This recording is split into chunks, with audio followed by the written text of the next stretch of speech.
अस्सलाम वालेकुम, मैं हूं मसूद रजा। प्रोग्राम में आपको खुशामदीद। मुल्क में नहरों का तनाज़ा पंजाब बमुकाबला सिंध एक मुश्किल सियासी तनाज़े की शक्ल इख्तियार कर गया है, जिसका एहसास शायद नून लीग को अभी उस तरह से नहीं है जिस तरह से पीपल्स पार्टी इस तमाम मामले पर बेचैन है।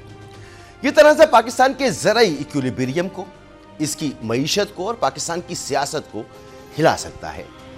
सिंध के किसान सड़कों पर हैं क्योंकि ग्रीन पाकिस्तान इनिशिएटिव के तहत 6 नई नहरें चोलिस्तान कैनाल, ग्रेटर थल कैनाल और कच्ची कैनाल समेत बनाई जा रही हैं। सिंध के वजीर आला सिंध के दौरे पर हैं और सिंध में लोगों को, अवाम को इस मामले पर पीपी की पॉलिसी से आगाह कर रहे हैं, वहां पर तकरीरें कर रहे हैं। उनके नजदीक पाकिस्तान पीपल्स पार्टी के खिलाफ साजिश हो रही है। अभी क्या कहा 4 अप्रैल को प्राइम मिनिस्टर से कहा कि अगर आप ये काम करेंगे तो मैं अपने अवाम के साथ खड़ा हूँगा, आपके साथ खड़ा नहीं हूँगा। समझ लें कि हम जल्दबाजी में ब्लैकमेल होके हुकूमत को गिरा दें। छोड़ो, हम हुकूमत में तो है नहीं। क्या इलेक्शन होंगे इस वक्त? तो जब कोई जमहूरी कुव्वत होगी नहीं तो ये तो चाहते हैं कि इनको फ्री हैंड मिले, जो चाहे इस मुल्क के साथ करें। ये अपोजिशन वाले चाहते हैं। पीपल्स पार्टी की सिंध हुकूमत, सिंध दुश्मन कोई भी मंसूबा, कोई भी कनाल इंडस रिवर सिस्टम पे, ना सिर्फ सिंधु पे, चनाब पे, रावी पे, झेलम पे, सतलुज पे नहीं बनाने देगी। सिंध हाईकोर्ट ने भी चोलिस्तान कैनाल पर अबूरी हुक्म इम्तना जारी किया है, जिससे यह तनाजा अब अदालतों में जा पहुंचा है। पंजाब का कहना है कि ये नहरें उसके वाटर कोटे से बनाई जा रही हैं। एग्रीकल्चर रिसर्च काउंसिल के मुताबिक ये मंसूबे 35 लाख एकड़ जमीन को सैराब करेंगे, जो ग़िज़ाई तहफ़्फ़ुज़ के लिए अहम है। लेकिन सिंध के किसानों को खदशा है कि उनकी फसलें गन्ना, चावल और कपास पानी की कमी से तबाह हो जाएंगी। वाटर मैनेजमेंट भी एक बड़ा सवाल है। इरिगेशन रिसर्च इंस्टीट्यूट की रिपोर्ट कहती है कि पाकिस्तान अपने 145 मिलियन एकड़ फीट पानी का 30% ज़ाया कर देता है क्योंकि हमारी नहरें फरसूदा हैं। तो क्या नई नहरें बनाना हल है या हमें पुराने निज़ाम को दुरुस्त करना चाहिए? अब जरा सरहद पार देखते हैं। सिंध तास मुआहिदा 1960 में आलमी बैंक की सालिसी से तय पाया, जिसने पाकिस्तान को सिंध, झेलम और चनाब के पानी का हक दिया। लेकिन भारत के डैम्स बगलियार और किशनगंगा इस मुआहिदे के खिलाफ वर्जी कर रही हैं। Water and power development authority के मुताबिक भारत के नए डैम से पाकिस्तान के पानी का बहाव 15% कम हो सकता है। तो क्या हमारी खारजा पॉलिसी इस काबिल है कि इस मामले को टैकल कर सके? प्रोग्राम में एक और इशू पर बात करेंगे और वो इशू है वजीर आजम शहबाज शरीफ का दौरा बेलारूस। शहबाज शरीफ साहब ने हाल ही में अपने खानदान के साथ, जिसमें नवाज शरीफ साहब शामिल थे, नवाज शरीफ साहब के बेटे हसन नवाज, नवाज शरीफ साहब की साहबजादी जो पंजाब की वजीर आला भी हैं, मरियम नवाज, नवाज शरीफ साहब के समधी और पाकिस्तान के नायब वजीर आजम इसहाक डार और दीगर लोगों के दरमियान बेलारूस का दौरा किया। बेलारूस के सदर लुकाशेंको, जो 1994 से इख्तिदार में हैं, इंसानी हुकूक के हवाले से आलमी तनकीद की जद में हैं। ह्यूमन राइट्स वॉच की 2024 की रिपोर्ट के मुताबिक लुकाशेंको की हुकूमत ने 2020 के इंतखाबात के बाद हजारों मुजाहिरीन को गिरफ्तार किया, जिन पर तशद्दुद और गैर कानूनी हिरासत के इल्जाम हैं। मीडिया की आज़ादी पर पाबंदियां और सियासी मुखालफिन की जबरी गुमशुदगियां भी रिकॉर्ड पर हैं। इसके बावजूद मुस्लिम लीग नून ने इस दौरे को तरक्की का संगे मील करार दिया। लेकिन जब बात अवामी राय की आती है तो सोशल मीडिया पर सवालात उठ रहे हैं कि जब अवाम महंगाई से लड़ रही है तो खानदानी दौरों की क्या जरूरत थी? मुस्लिम लीग नून की मकबूलियत उसकी अपोजिशन के सामने कमजोर मानी जाती है और हुकूमत वक्त को यूं भी अवामी तनकीद का सामना रहता है, मगर फिर भी हुक्मरान जमात को अवामी राय की फिक्र, और अगर नहीं है तो क्या वो अपनी सियासी ताकत पर जरूरत से ज्यादा भरोसा तो नहीं कर रही? इस पर भी बात करेंगे। वापस आते हैं अपने नहरों के इशू की तरफ। सियासी जमातें दीगर इशूज पर तो तकसीम है, मगर अब नहरों के मामले पर भी इन जमातों ने अपनी अपनी पोजीशन ले ली है। इस मामले पर पीपी कौमी असम्बली में करारदाद लाना चाहती थी, लेकिन कौमी असम्बली में किसी की भी उसे हिमायत हासिल नहीं हुई, जो पीपल्स पार्टी के लिए खुद एक धचका था। नून लीग नहरों को माशी तरक्की से जोड़ती है, पीपल्स पार्टी सिंध के हकूक़ की बात करती है, तहरीक इंसाफ इसे लगता यह है कि अपने सियासी फ़ायदे के लिए तनकीद का निशाना बनाती है। आज हमारे मेहमान इन सवालात के जवाब देंगे और तैयार रहें एक ऐसी बहस के लिए जो यकीनी तौर पर हक़ाइक़ सामने लेकर आएगी। मेरे साथ मौजूद हैं मोहतरम खेलदास कोहिस्तानी साहब, विफाकी वज़ीर मुमलिकत। सर बहुत शुक्रिया आपका। हैदर ज़मान कुरैशी साहब, रहनुमाए पाकिस्तान पीपल्स पार्टी के, सर आपका भी बहुत बहुत शुक्रिया। और फैसल चौधरी साहब, रहनुमा तहरीक इंसाफ, सर आपका भी बहुत शुक्रिया प्रोग्राम में शामिल होने के लिए। हैदर ज़मान कुरैशी साहब, अभी हमने राना सनाउल्लाह साहब को सुना। इस मामले पर पीपल्स पार्टी का दो टोक मौक़िफ़ है। सदर मुमलिकत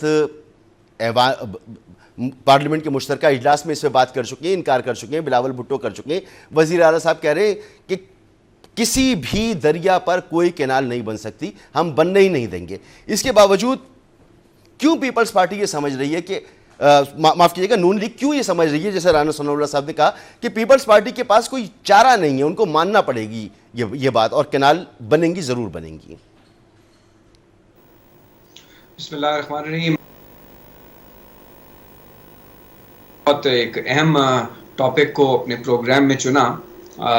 मुझे उम्मीद है पीपल्स पार्टी कौमी नौयत के।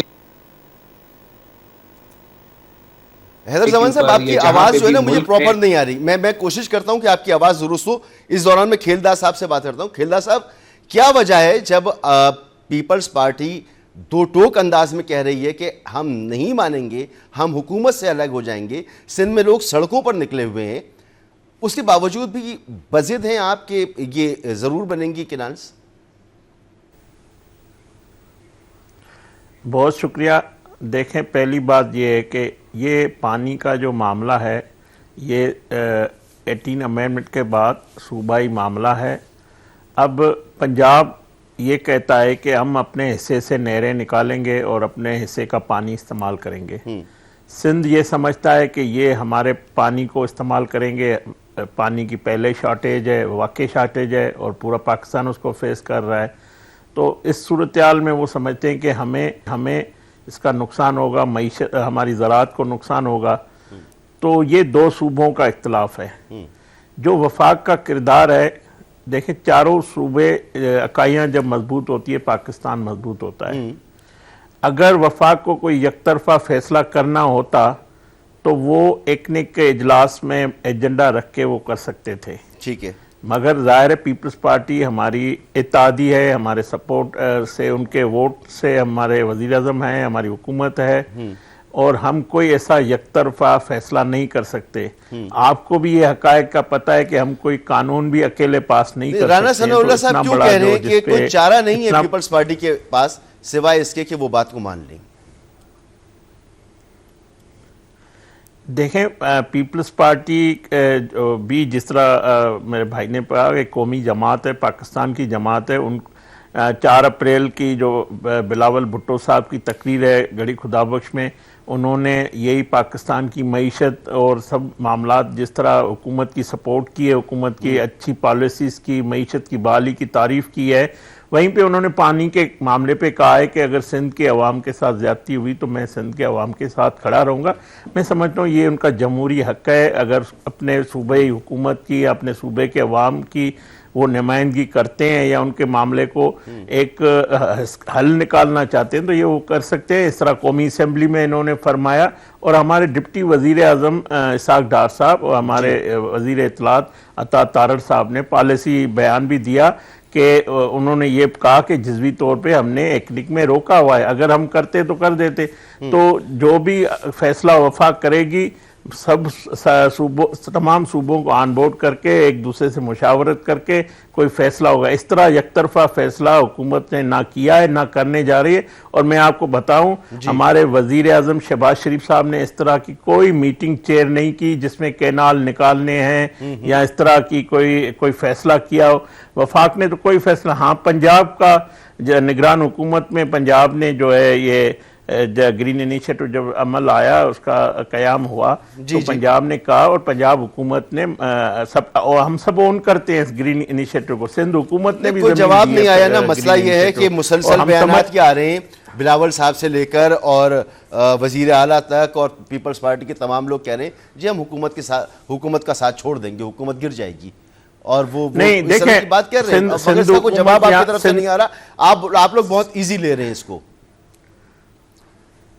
नहीं नहीं नहीं नहीं नहीं हाँ। मेरा ताल्लुक भी सिंध से है, मैं कराची में रहता हूँ, सूबे जी। सिंध से मेरी पैदाइश है और मेरा कारोबार भी उधर है, मेरा भी ज़राअत से और मेरी भी इंडस्ट्री जो है ज़राअत से चलती है, मेरे घर की जो है। तो बात यह है कि मुझे पता है, मगर मैं आपको बता रहा हूं कि ग्रीन इनिशिएटिव मंसूबे के वो किसी जमात को एतराज़ नहीं है, ना पीपल्स पार्टी को है ना किसी और अपोजिशन को है। ठीक है। इस मंसूबे पे किसी नहीं, इख्तलाफ सिर्फ ये है कि जैसे सिंध के अवाम में या सिंध हुकूमत ये समझती है जी जी, कि वो पहले एतराज़ हमें पता है, निकाले वो गए, एतराज़ हमें पता है, तो वो मगर एतराज जी, है। जी, अब हम- एतराज दूर होना है, एतराज दूर होना है आईनी फोरम पे, यहाँ नेशनल असेंबली है, सेनेट है, हमारे सीसीआई का इजलास है, हाँ। इन फोरमों पे ये मामला हल होना है। अगर सड़कों पे ये मामला हल होना होता तो ये हल हो जाता, ये सड़कों पे नहीं होना है। हाँ, वो नजर नहीं आ रहा ना कि ये पार्लियामेंट टेबल के पे अंदर आएगा, पार्लियामेंट के अंदर सीसीआई का इजलास बुलाया जा रहा है या कुछ हो रहा हो। बहरहाल फैसल चौधरी साहब, सर ये मामला आपको कहां जाता नजर आ रहा है? बिलावल साहब भी बड़े गुस्से में रहे, मुराद अली शाह साहब बहुत गुस्से में, वो कह रहे हैं किसी एक कैनाल नहीं बनने दी जाएगी, और वो आप लोगों का भी यही मौकफ है कि कैनाल नहीं बननी चाहिए। तो ये मामला ज्यादा किस तरफ नजर आ रहा है? क्योंकि नून लीग की तरफ से जो संजीदगी नजर आनी चाहिए थी इस मामले पर, वो नहीं दिखाई दे रही। देखिए, दोनों हुक्मरान जमातें जो हैं वो अवाम के जज्बात से खेल रही हैं। पीपल्स पार्टी ने नहरों में को पहले अलाउ किया, जरदारी साहब की टेसिट अप्रूवल शामिल है, इसकी वजह से वो मंजर आम पे नहीं हैं आए हैं। और उसके बाद उन्होंने जस्ट 2 तकरीरों में तो 1-1 मिनट की बात की है। इस वक्त सिंध में इन नहरों को लेके काफ़ी गम गुस्सा है, और मैं समझता हूँ कि अवामी गम गुस्से को जो है कंट्रोल करने के लिए उनके ये जो एक मतनाज़ा आबी मंसूबा है इसको ख़त्म करना चाहिए। दूसरा, जो कॉर्पोरेट फार्मिंग का जो कॉन्सेप्ट है वो इंडिया में भी फेल हो चुका है, बाकी भी साउथ ईस्ट एशिया में फेल हो चुका है। कॉर्पोरेट फार्मिंग जो है हमारे जैसे मुल्कों में कामयाब नहीं हो सकती। ये किसानों को एक नई सूली पे ना चढ़ाएं। पहले ही पंजाब हुकूमत, जो नून लीग की हुकूमत है, उसने जो वीट एक्सपोर्ट प्राइस को कट करके तबाही फेर दी है, और पाकिस्तान में वीट का एक बहुत बड़ा क्राइसिस लूम कर रहा है, यानी वो सर पे है। और 1.6 बिलियन का हमें वीट इंपोर्ट करना पड़ेगा इस साल में। तो ये जो गैर संजीदा हरकतें हैं हुकूमत की, इसका शाखसाना जो है, इसका रिजल्ट पूरा पाकिस्तान भुगतेगा। और पाकिस्तान के अवाम, पहले ही हम इस बार 43% जो है वो रेनफॉल में स्कासिटी है, वाटर स्कासिटी है, रेनफॉल का कम हुआ है, जिसकी वजह से, और फिर जो कम फसलों की कम प्राइसेस हैं, खासकर वीट की 2000 रुपये में आजकल बिक रही है। और जो 3 जनवरी, फरवरी, मार्च में ये जो वीट है इसकी प्राइसेस काफ़ी ऊपर होती हैं। तो इस वक्त जो DAP और यूरिया जो हैं और जो ट्यूबवेल हैं और फ्यूल प्राइसेस हैं, उनकी अगर टोटल आप कॉस्ट डालें तो बहुत ज़्यादा है, और आवाम जो है, किसान इसमें रुल रहा है। इसी वजह से आपका ताजर खुशहाल नहीं है, क्योंकि आवाम खुशहाल नहीं है। मगर फैसल, मुझे एक बात बताइएगा, मैं आपसे तजज़िया जानना चाहता हूँ कि ये क्रिटिकल वक्त है मईशत के लिए भी, सियासी मामला भी बहुत अच्छे नहीं हैं। अब ये अभी चीनी का बहरान आया, गलत फैसले किए गए। अभी गंदम के हवाले से हमें पता था कि IMF की क्या टर्म एंड कंडीशंस हैं, क्या शराइत हैं, हम पीछे हट गए, अब हम ख़रीदारी नहीं कर रहे। वो एक बहुत बड़ा क्राइसिस बन गया है। ये नहरों का मामला है, इस पर हम देख रहे हैं क्योंकि तेज़ी नज़र नहीं आ रही। इसको सामने रखते हुए वज़ीर आज़म साहब दौरे भी कर रहे हैं, पूरे ख़ानदान के साथ जा रहे हैं, सब कुछ। तो नून लीग बड़ी कॉन्फिडेंस में नज़र आ रही है और फैसले इस तरह के हो रहे हैं, इसकी क्या वजह है?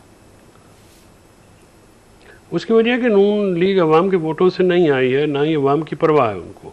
देखिए, जो लोग अवाम के वोटों से आते हैं, फॉर्म 47 की हुकूमत है, अक़लियत को अक्सरियत के ऊपर मुसल्लत किया गया है, लिहाजा ये जो हैं ये ज़्यादा फ़िक्रमंद हैं उन लोगों के जिनके कंधों पे चढ़ के आए हुए हैं उनके लिए। ज़ाहिर है, जो लोग वोट से आते हैं या इलेक्शन लड़ के आते हैं, एक तगो-दो और जद्दोजहद के नतीजे में आते हैं, तो फिर तो अवाम का वो ख्याल करते हैं। जिस तरह से इन्होंने बिजली का और शुगर का एक ऑर्गेनाइज्ड क्राइम की सूरत होती है, यानी पहले आप प्राइस जो है वो 100 रुपये से 195 रुपये बढ़ाएं, फिर उसमें कट लगा के 164 रुपये शुगर बेचना शुरू कर दें, जो कि 120 से 112 रुपये पे बिक रही थी। इसी तरह जो पावर है वो 20 रुपये पर यूनिट था, उसको उठा के इन्होंने 80 रुपये पर यूनिट किया, उसमें 8 रुपये लेवी कम करके जो है वो शादियाने बजाए जा रहे हैं। जी। अभी भी रीजन में हम इलेक्ट्रिसिटी में, पेट्रोल में और दूसरे फ्यूल प्राइसेस में, जैसे मैंने आपको कहा कि जो कमोडिटीज़ हैं जो हम इस्तेमाल करते हैं ज़राअत में, वो बहुत ज़्यादा हाई हैं और पूरे रीजन में हमारी जो रेट्स हैं वो बहुत ज़्यादा बाकी मुल्कों से बहुत ज़्यादा दुरुस्त ऊपर कह रहे हैं हैं, आप, जिसकी दुरुस्त वजह से हमारी जो एग्रीगेरियन क्योंकि हमारी इकॉनमी जो एग्रीगेरियन है, यानी ये ज़राअत बैक्ड है। जी जी जी। तो जब तक किसान खुशहाल नहीं होगा, ताजर खुशहाल नहीं होगा, अर्बन एरिया भी सफ़र करेगा और छोटे ताजर, बड़े ताजर भी, और आपकी इंडस्ट्री जो है वो भी सफ़र करेगी। लिहाजा ये इस हुकूमत की जो तवज्जो है मसूद, वो इकॉनमी से ज़्यादा जो है वो लोगों की बेहतरी लाने से ज़्यादा खुद को जो है वो एक तो पीटीआई को कॉर्नर करने पे, उसको क्रश करने पे है, और दूसरा अवाम को क्रश करने पे। इसके अलावा कोई और एजेंडा है नहीं। मैं खिलदा साहब से इसको पूछूंगा, लेकिन हैदर जमान कुरैशी साहब, अगर आप, अच्छा उनकी लाइन कनेक्ट नहीं हुई। खिलदा साहब, आप लोगों को कोई फिक्र इसलिए नहीं है कि फैसल चौधरी साहब के मुताबिक आप लोग अवामी वोट से आए नहीं हैं, फॉर्म 47 की हुकूमत है, तो आपको फ़र्क नहीं पड़ता कि अवाम क्या सोचते हैं। चीनी के मुतालिक आप कोई भी फैसला कर लें, वो करप्शन के स्कैंडल्स जो हर दफ़ा हुआ करते थे आपके ज़माने में भी हो गया। वीड के हवाले से आपकी पॉलिसी कोई थी नहीं, IMF की वजह से आप पीछे हो गए, अब किसान रुल रहा है। पानी के मामले पर कोई संजीदगी नज़र नहीं आ रही, तो क्या वाकई ऐसा ही है जैसा फैसल चौधरी साहब कह रहे हैं?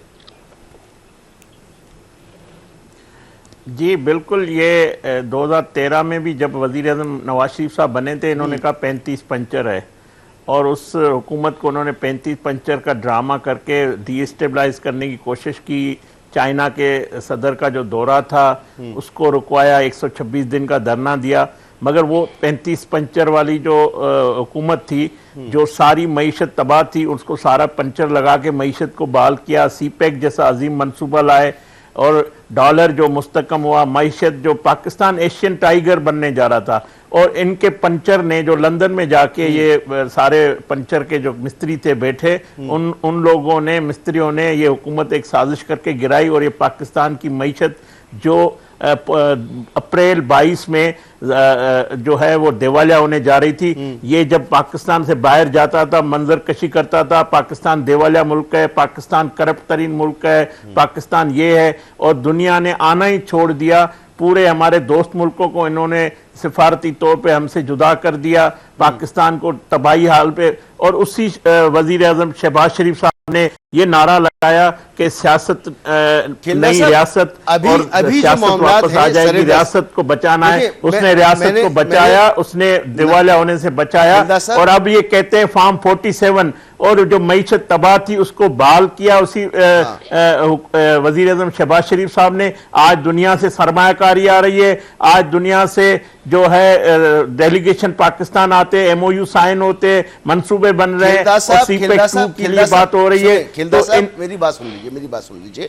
मैंने तो स्पेसिफिक सवाल आपसे किए, चीनी के हवाले से किया, गंदम के हवाले से किया, मैंने ये मामले पर किया। ये बातें तो आप दोहराते ही रहते हैं ना, तो अगर स्पेसिफिक आप जवाब दे देते तो ज्यादा अच्छा होता। मैं एक ब्रेक मुझे लेना है, एक ब्रेक लेना है, ब्रेक के बाद आप इसका बाकायदा जवाब दे दीजिएगा। क्या पॉलिसी थी आपकी गंदम पर, जब आपको पता था कि आप IMF प्रोग्राम में हैं, आप खरीदारी नहीं कर पाएंगे, तो किसान क्यों रुल रहा है? इसका जवाब दीजिए ना। वो तो जो उन्होंने करना था कर लिया, वो उसका जवाब फैसल चौधरी साहब दे देंगे। सवाल तो मेरा ये था। एक ब्रेक।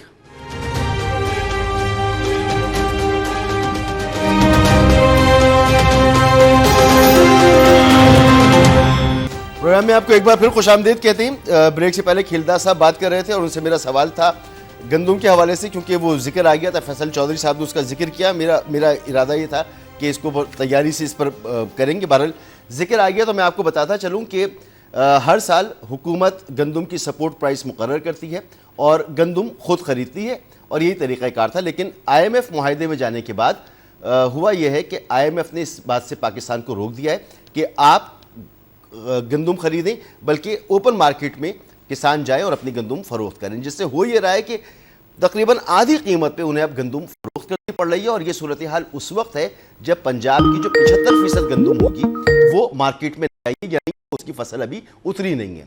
तो जब वो फसल उतरेगी तो फिर क्या हाल होगा? एक बहुत बड़ा क्राइसिस है जो सामने खड़ा है। लेकिन इसका जवाब मुझे खिलदा साहब ने नहीं दिया था। खिलदा साहब, अगर जल्दी से आप इसका जवाब दे दें तो फिर मैं आगे बढ़ूँ। आपका प्लान देखिए, भी क्या है, पहली बात पॉलिसी ये क्या है कि आपकी? जी देखें, मैं उसी पे आ रहा हूँ। बिल्कुल हम IMF से किए हुए मुआहदे को मुकम्मल करेंगे, जो शराइतें जो भी हमने किए हम उसको पूरा करेंगे। हम उस अनाड़ी की तरह एक पीछे नहीं हटेंगे। जो बात आप कह रहे हैं कि आपके पास पॉलिसी क्या है, हमारी वज़ीर आला मरियम नवाज साहबा ने किसान पैकेज दिया है, अपना DAP और यूरिया की कीमतों में कमी आई है।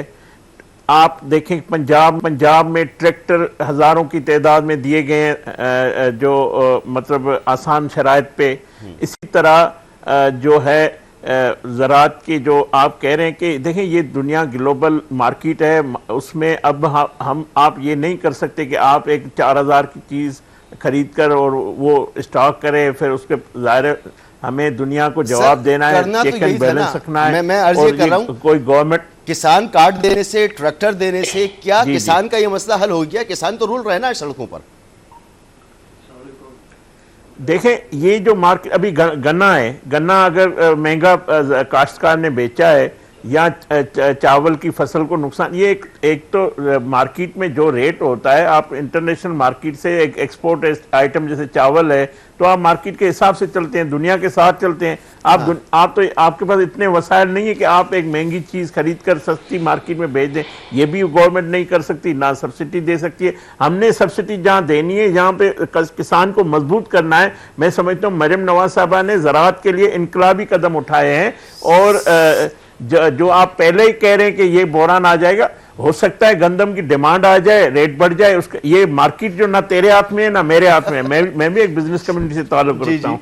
तो जैसे गन्ना महंगा काश्तकार ने बेचा है, चावल का रेट भी पहले ठीक मिला, फिर थोड़ा रेट कम हुआ, तो ये मार्केट की तरह चलती है डे टू डे। पंजाब का इस पे गवर्नमेंट का काम कारोबार करना नहीं है, ये समझ में आ गया। फैसल चौधरी साहब, जो आप कह रहे हैं पॉलिसी। जी फैसल चौधरी साहब, आज गवर्नमेंट को समझ में आ गया कि कारोबार करना गवर्नमेंट का काम नहीं है, तो आपको लगता है कि इस पर कोई वाज़ेह पॉलिसी पहले से मौजूद थी हमारे पास, जो कम्युनिकेट हो गई हो लोगों को? फैसल साहब, मुझे सुन पा रहे हैं आप? फैसल चौधरी साहब, मैं फिर करता हूं फैसल चौधरी साहब से। खिलदा साहब, चलें, आप कह रहे हैं कि मार्केट इसकी, मैं एक ब्रेक ले लेता हूं। मैं अगर जी बताएं। आपने एक तो अच्छा काम किया है, जो फैसल चौधरी साहब जो है बड़े माहिर कानूनदान है, उसको ज़राअत का भी आज माहिर बना दिया। नहीं, आपकी पॉलिसीज का माहिर बना रहा हूं सर, आपकी पॉलिसीज के बारे में सवाल कर रहा हूं, और आपकी पॉलिसीज के बारे में जवाब आना चाहिए ना। आज जो मसला पैदा हो चुका है, तो इसके लिए पहले से पेशबंदी होनी चाहिए थी, जो नजर नहीं आ रही, तो आपसे सवाल तो होगा।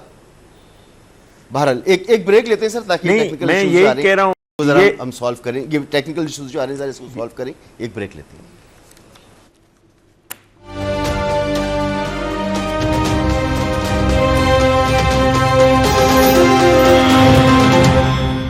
Welcome back. हैदर जमान कुरैशी साहब, खिलदा साहब कुछ भी कहते रहे, लेकिन राना सनाउल्लाह साहब कह रहे हैं आपको तो हर सूरत में बात माननी पड़ेगी, और अभी फैसल चौधरी साहब भी कह रहे हैं कि सदर जरदारी साहब इसकी पहले से अप्रूवल दे चुके थे, इन कैनाल शनाल्स की, और इस तमाम मामला के बारे में आपकी पार्टी क़यादत को सब पता था। SIFC के तहत जो ग्रीन इनिशिएटिव था उसके बारे में वो जानते थे, सिंध ने ज़मीनें भी दी हैं इस मामले के लिए। तो आप लोग ने पहले इसकी अप्रूवल दे दी, बाद में अवामी दबाव आया तो आप लोग रिएक्शन दे रहे हैं अपना। मसूद साहब, बहुत शुक्रिया। देखिए, सबसे पहले तो मैं फैसल साहब की ये बात, और जो आपने भी बात की, प्रेसिडेंट जरदारी साहब के पास ना एग्जीक्यूटिव अथॉरिटी है, ना ही उन्होंने कोई अप्रूवल दी। ये PC1 इसका इमरान खान की हुकूमत में बना, और ये फिर कैरी फॉरवर्ड होते हुए और अभी तक जो है, और प्रेसिडेंट साहब ने अपनी जो ऑफिशियल उनका जो खिताब है टू द पार्लियामेंट, जो पॉलिसी स्टेटमेंट होती है, उसमें इसको बयान किया। और पाकिस्तान पीपल्स पार्टी ने जब इमरान खान की हुकूमत थी तब भी इसको अपोज किया। ये मामला CCI में जाना चाहिए था, इस पे पॉलिटिक्स नहीं होनी चाहिए, और पंजाब में हो रही है, अगर सिंध में लोग नेशनलिस्ट पार्टीज हैं या और ऑपोजिशन की जमातें हैं। मैं आपके प्रोग्राम को बहुत संजीदा लोग देखते हैं और बहुत यहाँ सैर हासिल गुफ्तगू हुई, तो मैं ये 2-3 चीज़ें, बिल्कुल हम ग्रीन पाकिस्तान इनिशिएटिव को सपोर्ट करते हैं, बहुत अच्छा है। और उसके 3 मेन इंजन हैं, एक है मॉडर्नाइज, मैकेनाइज एंड मैक्सिमाइज। और उसमें सिर्फ जमीनें अलॉट करके आबाद करना उनके स्कोप ऑफ वर्क में शामिल नहीं है, उसमें बहुत सारे और रिफॉर्म्स हैं, उसमें नई इनोवेटिव टेक्नोलॉजी को लाना है, फॉरेन इन्वेस्टमेंट को लाना है, पाकिस्तान की फूड सिक्योरिटी को इंश्योर करके एक्सपोर्टेबल सरप्लस जनरेट करना है। अब मसूद देखना ये है कि ये जो हम नहरें बनाना चाह रहे हैं और फल के एरिया में ले जाना चाह रहे हैं, तो हमारे अक्रॉस द बॉर्डर एक इससे बहुत बड़ा प्रोजेक्ट हुआ जिसे चोलिस्तान कैनाल कहते हैं, और बाद में 1984 में इसको इंदिरा गांधी कैनाल के नाम से रीनेम किया गया। और वहाँ 6 स्टेट्स हैं, पाकिस्तान में तो एक थर है, वहाँ 6 स्टेट्स हैं जिसमें से राजस्थान कैनाल गुजारी गई, और तकरीबन 900 किलोमीटर पर ये मुहित कैनाल है, और इस पे बिलियंस ऑफ डॉलर्स लगे, यानी 18 से 20 अरब डॉलर लगे। ठीक है। उसके ऊपर दुनिया ने, वर्ल्ड बैंक ने फिर उसके ऊपर लिखा। आज वो मॉस्किटो स्लम्स का एरिया बन गया है, डेजर्ट के अंदर सैंड ड्यून्स ने उस कैनाल को वो भर देती है।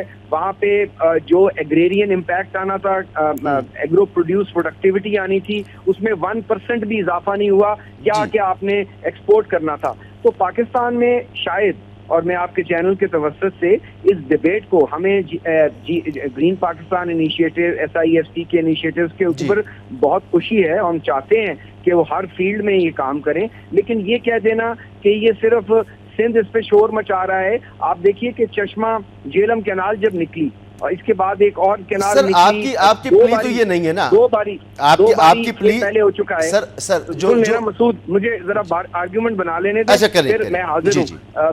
2 बारी कैनाल्स निकली हैं और दोनों बारी ये कहा गया कि जी फ्लड के दिनों में हम इसको यूज करेंगे, लेकिन 1971 में और उसके बाद दोबारा जब ये निकाली गई तो रेगुलर टाइम्स में सिंध का पानी वहाँ रीरूट कर दिया जाता था। तो वहाँ पे ऑलरेडी वाटर स्केर्सिटी है। उन एरियाज में जहाँ पे आपके पास ग्रीन स्वीट वाटर अवेलेबल है, ग्रीन फील्ड लैंड अवेलेबल है, वहाँ तो हम प्रोडक्टिविटी करना नहीं चाह रहे हैं। वहाँ तो हमने किसान को, मैं फैसल की इस बात से एग्री करता हूँ, किसान को आपने बर्बाद कर दिया, ज़िबा कर दिया, यानी 3400 रुपया कॉस्ट ऑफ प्रोडक्शन है गवर्नमेंट एंड एपकॉम की रिपोर्ट के मुताबिक, तो आप उनको 2000 रुपया भी इस वक्त नहीं मिल रहा, और and so on so fourth. But staying on the canals, देखिए इसके 2 जाविये हैं। एक, क्या कैनाल्स 1 मिनट के लिए आप बना भी लें, दुनिया ने वायबल है या नहीं है, मैं अगर आसान कर लूं, बताना चाह रहा हूँ ना क्यों वायबल नहीं है। नहीं, आपने बता दिया, ये मौक़िफ़ आपका आता है। मैंने नहीं बताया अभी मुकम्मल, सुन लेना। चलिए बताएं। ये सतलुज का कहते हैं कि जी उसमें हम फ्लड वाटर लाएंगे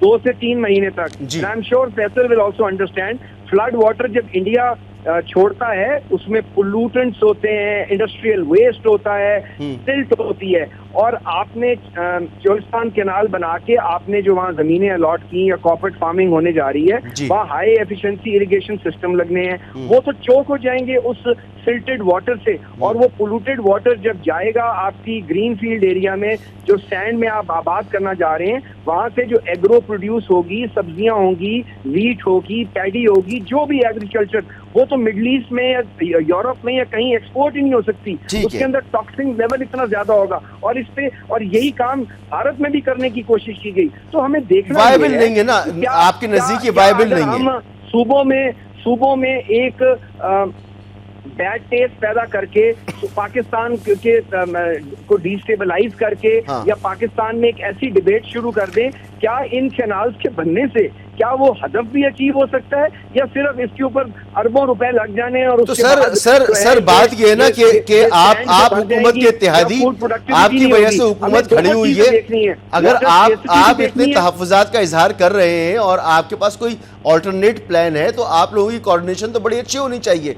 ये गली चौराहों पर तो बात नहीं होनी चाहिए ना, मीडिया में तो बात नहीं होनी चाहिए। फिर आप मेरी बात ही नहीं सुनना चाह रहे। मैं आपको अल्टरनेट प्लान बता रहा हूँ। यही ग्रीन पाकिस्तान इनिशिएटिव ने एक कंसल्टेंट से स्टडी करवाई इन सितंबर 2023, और उस स्टडी में, और वो उनके पास मौजूद है, उन्होंने कहा है कि ये बहुत बड़ा फेलियर होगा और आप ये ना करें, और उन्होंने मुतबादिल भी रिकमेंड किया। और वो मुतबादिल क्या है, मैं आपके गुज़ार करना चाहूंगा कि सतलुज और इंडस के जो रिवराइन बेड एरियाज हैं, जिसे हम दरिया का पेट कहते हैं, वहां आप जो है 34 मिलियन एकड़ फीट सतलुज का और 110 मिलियन एकड़ फीट इंडस का सब रिवराइन पानी मौजूद है। जो तरबेला आपका 7 मिलियन एकड़ फीट है। तो ठीक है। आप उस जगह आप पंपिंग स्टेशन लगाकर और आप उसको फिल्टर करके सर, बिल्कुल आपका पॉइंट आ गया। मैं वापस आता हूं आपके पास। वो हैदर पानी साहब, हेल्दी होगा, वो टॉक्सिन फ्री ठीक है। होगा, वो मलेरिया और वाटरबॉर्न डिजीजेस कॉस्ट नहीं करेगा। ओके। उसको सैंड ड्यून्स की तरह कैनाल को आपको clean बिल्कुल नहीं आपका करना पॉइंट आ पड़ेगा। गया सर। मैं तो वापस आता हूं आपके alternative पास, मौजूद हैं। आपके पास वापस आता हूं। फैसल चौधरी साहब, ऑल्टरनेट भी मौजूद है, एक ही जगह बैठते हैं, इत्तेहादी हैं, एक दूसरे की वजह से हुकूमत चल रही है, लेकिन बातें मीडिया पे करनी पड़ रही हैं, बातें जलसों में करनी पड़ रही हैं। ये क्या वजह है? वो तो पॉलिटिक्स है ना जी। ऑब्वियसली वहाँ पे जब प्रेशर आता है लोकल, तो पॉलिटिक्स को भी तो ज़रा हर पॉलिटिकल पार्टी ने उसको एड्रेस करना होता है। लेकिन इशू सिर्फ ये है कि एक तो ये जो कॉर्पोरेट फार्मिंग है, मैं तो साइड के बिल्कुल खिलाफ हूँ, क्योंकि ये तो फेल हो चुका है। दूसरा अभी SIFC जो है, ग्रीन इनिशिएटिव, ये हम क्यों खुश करते रहते हैं? ये जिनका काम है उनको करने दें। 18वीं तरमीम में सूबों के पास है, पहले ठीक ठाक काम चल रहा था। ये हर साल 10 साल बाद हमारे जो पता नहीं कौन से अरस्तु पैदा हो जाते हैं, फिर वो एक नया तजर्बा शुरू कर देते हैं। जिम्मेदार की जो ऑलरेडी आप एग्जिस्टिंग हमारा एक तरीक़ेकार है उसको इम्प्रूव करें। वो एक सदियों से राय तरीक़ेकार है, उसमें जो है हमें ज़्यादा मेहनत भी नहीं करनी पड़ती। एक तरीक़ेकार सबके साथ सराहियत किया हुआ है, सब उसके आदी हैं, उस तरीके से हमारा होता है मामला है। और जंगल जो है वो हम बर्बाद किए जा रहे हैं। जो ग्रीन इनिशिएटिव अगर किसी ने करना है पाकिस्तान में, तो सबसे ज़्यादा इम्पोर्टेंट तो आपकी जो है वो ट्री जो है हार्वेस्टिंग है, वो ज़रूरी है। आपके प्लांट्स हार्वेस्टिंग ज़रूरी है। आप देखिए कि हमने सारी जगह के ऊपर जो सबसे ज़्यादा हमारे जरखेज़ एरिया हैं, हमने उनको वहाँ पे हाउसिंग सोसाइटीज़ बना दी हैं। अब यहाँ से आप सांबा से निकले, लाहौर तक निकले। दौर में ही बना था सर। PC1 तो बनाते रहते हैं ब्यूरोक्रेट्स, लेकिन इम्प्लीमेंट तो नहीं हो ना। अब ये सारी चीज़ें इमरान खान साहब को 40 साल इस मुल्क पे हुकूमत करके गए हैं, या इमरान खान साहब की जो PTI है वो कितने देर हुकूमत में रही है। ये तो हमें ही अपने जो उतार के किसी के ऊपर गले डाले की बात है ना। असल इशू ये है कि आपने 2023 में स्टडीज़ भी कराई, लेकिन आपने जब ये कह रहे हैं कि सदर पाकिस्तान के पास एग्जेक्टिव इख्तियार नहीं था, लेकिन सदर पाकिस्तान इत्तेहादी तो हैं, नून लीग के वोटों से सदर बने हुए हैं, गवर्नर भी हैं। ये सारे आईनी ओहदे तो पीपल्स पार्टी के पास हैं। ये कैसे कह सकते हैं कि हुकूमत की, ये लोगों को तो बेवकूफ़ नहीं बना सकते ना जी। आजकल के वक्त में यानी आप आईनी ओहदे रख लें, हुकूमत में भी हैं, सारे प्रोटोकॉल्स भी ले रहे हैं, फंड्स भी ले रहे हैं, आपका एक सूबे में हुकूमत भी है, 2 सूबों में आपकी हुकूमत है, बलूचिस्तान और सिंध में। आप सारे वहाँ पे मज़े भी ले रहे हैं, और फिर आप ये कहिए कि हम जिम्मेदार नहीं है। क्यों? आप तो जो वफाक है, जो स्टेट है, जो रियासत है, सूबाई हुकूमतें उसकी इकाई होती हैं, और उसके बगैर तो वफाक कंप्लीट नहीं होता। ये कैसे कह सकते हैं कि हम हुकूमत कैसे नहीं? तो आपको क्या लग रहा है, अगर आप कह रहे हैं कि सियासत हो रही है, तो होने क्या जा रहा है? आप कह रहे हैं कि वायबल भी नहीं है, हैदर जमान साहब भी कह रहे हैं कि ये मंसूबा वायबल नहीं है। बहरहाल मेरा इस पे दूसरी राय, वो मैं बाद में। तो होने क्या जा रहा है? नहीं, ये तो मेरे ख्याल में ये तो डिगिंग जो मुझे बयान किया जाता है, आई एम नॉट श्योर कि ये ऐसा है कि जी वो नहरें की खुदाई से शुरू हो चुकी है। अब वहाँ पे जैसे ये पैसे लगाएंगे, 40 अरब रुपया जैसे फायरवॉल पे लगा दिया, इंटरनेट का बेड़ा गर्क कर दिया। SIFC में से कौन investment, foreign direct investment historic low पे है। कोई मुल्क, कोई बंदा इधर पाकिस्तान में पैसे लगाने को तैयार नहीं है, और वो लगा भी नहीं सकते। यहाँ पे इतना ज़्यादा टेररिज्म हो, जहाँ पे अदालतें काम ना करी हो, जहाँ पे रूल ऑफ लॉ ना हो, यहाँ पे फंडामेंटल राइट्स आपको इंश्योर ना हो, चादर चार दीवारी का तहफ़्फ़ुज़ ना हो, अजान माल आबरू की तहफ़्फ़ुज़ ना हो, उस पर कौन पैसे लगाएगा सर? यहाँ पे आप देखिए कि ओवरसीज कन्वेंशन हो रहा है, और आपका प्राइम मिनिस्टर लंदन में बैठा हुआ है। आप डायकोटमीज देखें कि आप खुद जाके आप बेलारूस या उधर जाते हैं, और बेलारूस का नाम तो अभी भी आया। रूसी ट्रैक्टर एक होता था, हम जिम्मेदारों जब छोटे होते थे तो हम तो वो सुनते थे, एक रूसी ट्रैक्टर। हैदर जमान साहब रिस्पॉन्ड करेंगे इस पर? मैं माजरत चाहता हूं, आज आप लोगों की मौजूदगी का मैं भरपूर फायदा नहीं उठा पाया, वक्त बहुत मुख्तसर सा रह गया। आप इस पर रिस्पॉन्ड करना चाहेंगे? मसूद तशरीही रही और मैं समझता हूँ ये जितना अहम टॉपिक है इस पे एक और नशिस्त होनी चाहिए। बिल्कुल होनी देखिए, चाहिए, फैसल की इस बात से तो मैं एग्री करता हूँ कि कॉर्पोरेट फार्मिंग जो है वो पाकिस्तान में उससे बहुत ज्यादा, अगर आप आम किसान को बेहतर सहूलतें दें, उसको एक बेहतर सस्टेनेबल कंड्यूसिव एनवायरनमेंट दें, उसको इंसेंटिवाइज करें, आप सपोर्ट प्राइस नहीं, आप एक इंटरवेंशन प्राइस ही दे दें एक मार्केट फोर्सेस को। अभी इन सब इंसेंटिव्स के बाद अगर आप 4 गुना महंगी देंगे, आप बिजली महंगी देंगे, वक्त खत्म आप हो गया, बढ़ा देंगे, आपसे आप फैसल बढ़ा चौधरी साहब देंगे। से मैं खास तौर पर माजरत चाहूंगा कि बात नहीं रह गई, कोशिश करेंगे कि अगली नशिस्त में इस कमी को हम पूरा कर सकें। बहरहाल इस पर मेरी भी एक राय है कि हर काम हो सकता है, टेक्नोलॉजी का इस्तेमाल होना चाहिए, पानी की बचत होनी चाहिए, नए तरीकों की तरफ हमें जाना चाहिए और इस पर काम होना चाहिए। बहरहाल प्रोग्राम का वक्त खत्म हो गया, इजाजत दीजिए, अल्लाह हाफिज़।